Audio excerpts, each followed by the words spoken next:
செல்லூர் ராஜ் வந்து ராணுவ வீரர்களை கொஞ்சம் ஒரு சர்ச்சைக்குரிய வகையில பேசினாரு. அதை பத்தி உங்களோட கருத்து என்ன?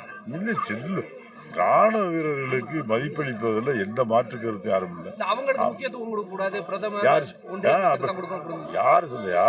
யார் சொல்லியிருந்தாலும் அது தவறு தான். செல்லூர் ராஜுக்கு உங்க கண்டனம் தெரிவிக்க கண்டனம் எல்லாம் சொல்லி போடாதீங்க. நீங்க வருக அது தவறு.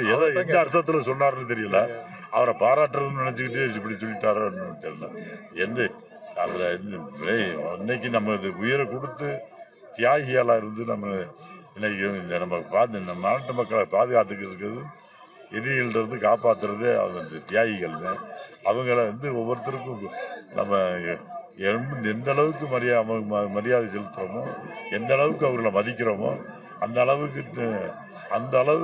நம்ம அவன் நன்றி கடன். அந்த ராணுவ வீரர்களுக்கு அனைவரும் நன்றி கடன் விட்டவர்கள். நம்ம நாட்டு மக்கள் பூராமே நன்றி கடன். அவங்களை எவ்வளவு பாராட்டணும், எவ்வளவு இது பண்ணணும், அதில் யாருக்கும் மாற்றுக்கிறது இல்லை. அது கூட அவர் எந்த நோக்கம், அவர் யாரையும் அவங்களை குறைச்சி மதிப்பிடுறதுக்காக சொல்லியிருக்க மாட்டார்.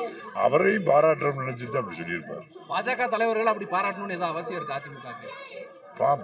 பாஜகவுக்கு அங்கே கட்சி அரசியலை விட்டுருங்க. இது நாட்டு பிரச்சனை. நாட்டுக்காக போராடுறவங்களுக்கு அவங்க வாழ்த்துறது பாராட்டுறதெல்லாம் கட்சி அரசியலுக்கு அப்பாற்பட்டது.